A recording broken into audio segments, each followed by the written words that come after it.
Ahora, para llegar a esa propuesta existía todo un camino. Sí. Bueno, yo llegué al Poder Judicial por ese camino.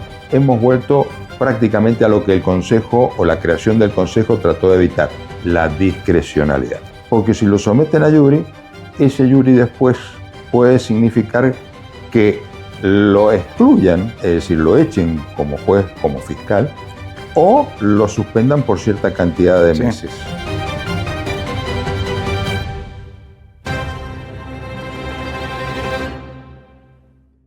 Bienvenidos a una nueva entrega de Ciudadanía y República, este ciclo de Andino Streaming, donde de alguna manera intentamos acercar a la ciudadanía temas que pueden sonar complejos, como es el Poder Judicial y todo lo que ello involucra. Para ello, como siempre, me acompaña el doctor José Valerio, ministro de la Suprema Corte. ¿Cómo le va, doctor? Bienvenido de nuevo a este ciclo. ¿Cómo anda, Facundo? Muy bien. Bien, todo bien. Me alegro mucho. Hoy vamos a tocar un tema bastante interesante que ha tenido novedades en el corto plazo, que es la selección de jueces. Ya hemos hablado de la independencia de los jueces. Ahora lo que vamos a tocar es cómo llega un juez a ese cargo, también de interés quizás para algún estudiante de Derecho de la provincia, a ver cómo se accede a ese cargo y cuáles son las penalidades que puede tener un juez por mal desempeño. Pero para empezar, vamos a explicar, doctor Valerio, cómo se accede a la magistratura para ser juez. Has planteado muy bien la cuestión relacionada con la independencia de los jueces. No hay independencia de los jueces si no sabemos quiénes van a ser los futuros jueces. Por eso es muy importante eso que se llama la selección de los jueces, es decir, determinar qué persona es la que puede llegar a ser juez. Y de eso se trata en esta oportunidad. Dentro de la ciudadanía, por supuesto, sabemos que para ser juez, salvo en el caso del jurado popular, que cualquier ciudadano va a ser jurado, para ser juez se requiere tener título de abogado. Sí. Pero además de otras condiciones también que hacen a su idoneidad.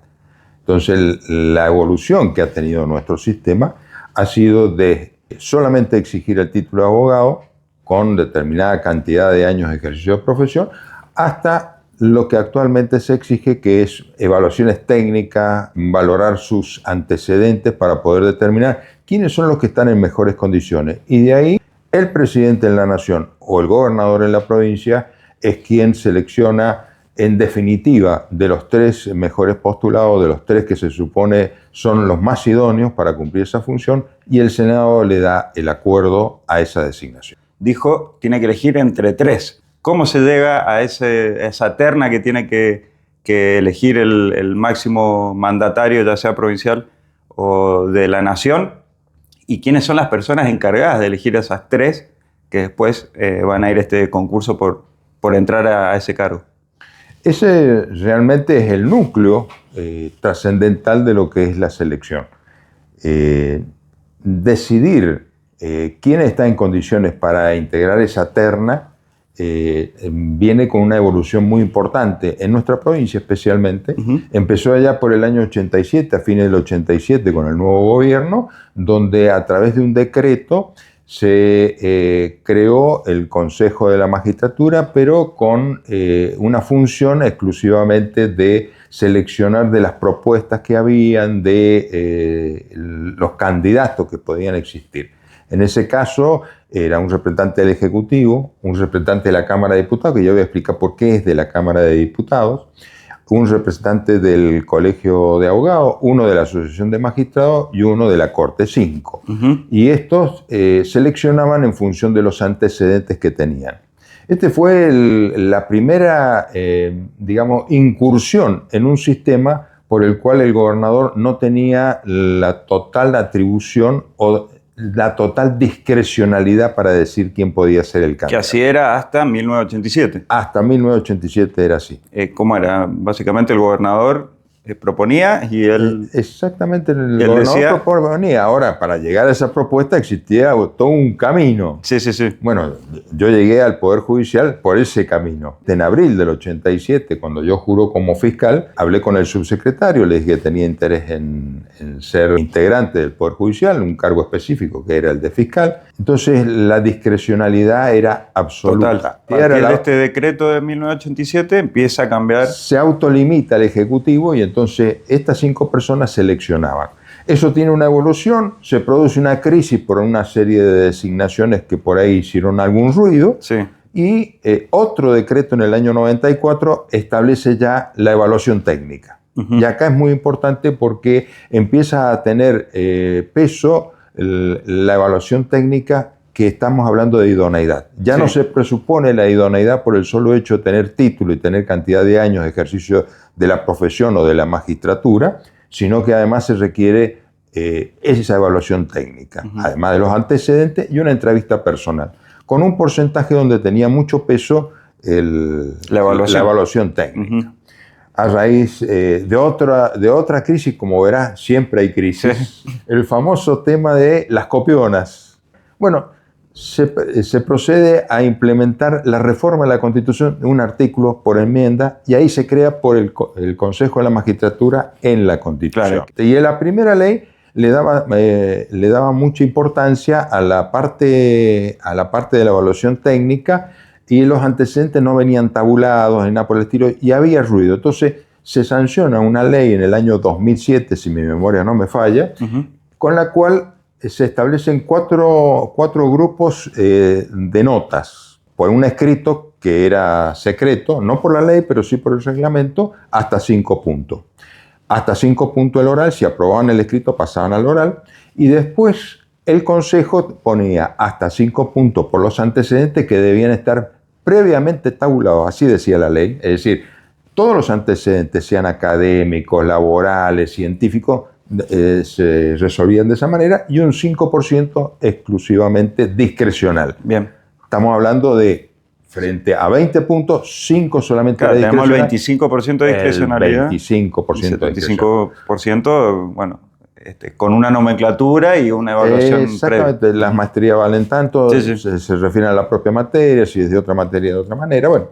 Bien, hasta ahí estamos bien. Hasta ahí estamos bien. Bueno, ya en el año 18, más o menos, 2018, cambia la ley, se modifica la ley y el escrito y el oral pasan a ser sin evaluación de puntaje. Es decir, solamente se considera aprobado. Esto produjo un fenómeno muy particular. Ya las comisiones que venían exigiendo ciertos niveles para poder establecer el puntaje en la diferencia de competencia entre unos y otros, entonces quién estaba mejor o quién no estaba mejor, eran más exigentes en los exámenes. Cuando era simplemente un nivel de aprobado, todas las comisiones pasaron a exigir en función de la base, no de ese puntaje. Se bajó el nivel de exigencia. A eso se sumó de que se separaron los antecedentes laborales de los científicos y académicos. Los laborales vienen tabulados, pero tienen hasta 4 puntos. Y el discrecional, junto con los antecedentes académicos y científicos, que también es discrecional, tiene 6 puntos, es decir, el 60%. Hemos vuelto prácticamente a lo que el Consejo o la creación del Consejo trató de evitar, la discrecionalidad. El problema del 60% se multiplica cuando la forma en que se toman las decisiones es secreta. No solamente es secreta la deliberación, entonces no se sabe cómo se vota, sino que no se puede saber cómo votó cada uno. Lo que se conoce es el resultado final. O sea que cualquiera de los integrantes, cuando va a exponer el puntaje o la nota que le va a atribuir, nadie la sabe y no puede decirla. Esto genera la discrecionalidad y el secreto, genera todos estos problemas que estamos viendo habitualmente, que suele ser también un problema que está también en la Nación. Por eso la Corte de la Nación, en una acordada de este año, en la acordada número 4, ha planteado en que se debe modificar el reglamento y que la discrecionalidad, ellos están proponiendo, quede en el 10%. Porque si no, alguien que rinde para ser juez, un estudiante, vos me preguntaste, un estudiante o un recién recibido que quiere llegar a ser magistrado y va a decir, pero yo me esmero y no sé cómo va a resultar al final. No va a ser de acuerdo a la cantidad de estudio, a la cantidad de trabajo, a la cantidad de esfuerzo, a sus conocimientos. Bueno, acá está haciendo ruido la idoneidad. Y entonces acá donde nosotros tenemos que trabajar me parece profundamente. Sí, en definitiva es la transparencia, ¿no? del proceso que, por lo que República. ¿Te acordás cuando empezamos en el primer episodio de este ciclo, cuando hablábamos de la república tipo ateniense, de la república tipo romana? Romana, sí. Esta es la república ateniense que es nuestro modelo. Es la que adoptamos nosotros. Sí. Es la que adoptamos nosotros. Y es como dice Bobbio, es la actuación del poder público en público.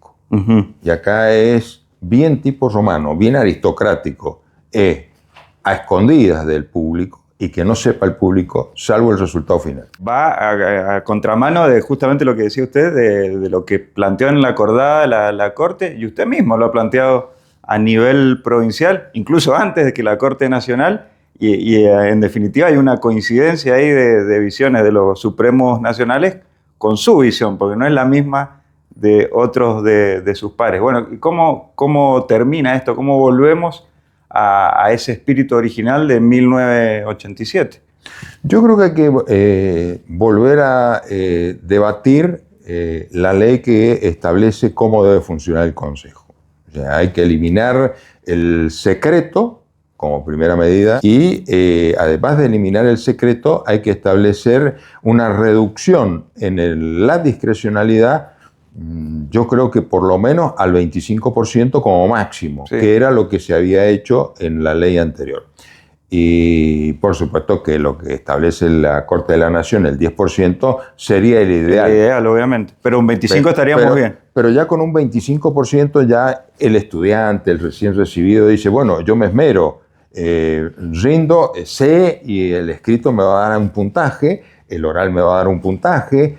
Si yo ejerzo la profesión, si me dedico a la docencia, escribo un libro, tengo ponencia y me desenvuelvo bien en una actividad, eso me va a servir, pero me va a servir conociendo de antemano cuál va a ser el puntaje que va a tener. La regla de juego, en definitiva. Y también le quita peso a los integrantes del Consejo de la Magistratura en el sentido de que, eso no lo hemos dicho, vienen también, son elegidos a través de órganos que pueden politizarse, ¿no? Como puede ser cualquier colegio. Si ya tenemos las reglas claras, no importa tanto quién ocupe ese lugar que va a evaluar a quienes quieren ocupar esos cargos de jueces, sino que el mismo sistema ya te fija las reglas, la discrecionalidad queda reducida a un 25%. Esa movilidad que permite el 25% es muy poca.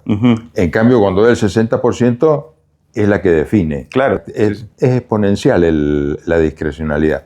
Y esto que decías vos respecto a la influencia de cuestiones ajenas al interés del servicio público. Obviamente ya pasaba en la Nación, yo me he referido varias veces con respecto al Consejo de la Magistratura de la Nación. Empiezan los aparatos electorales. Sí. Siempre. No, es imposible no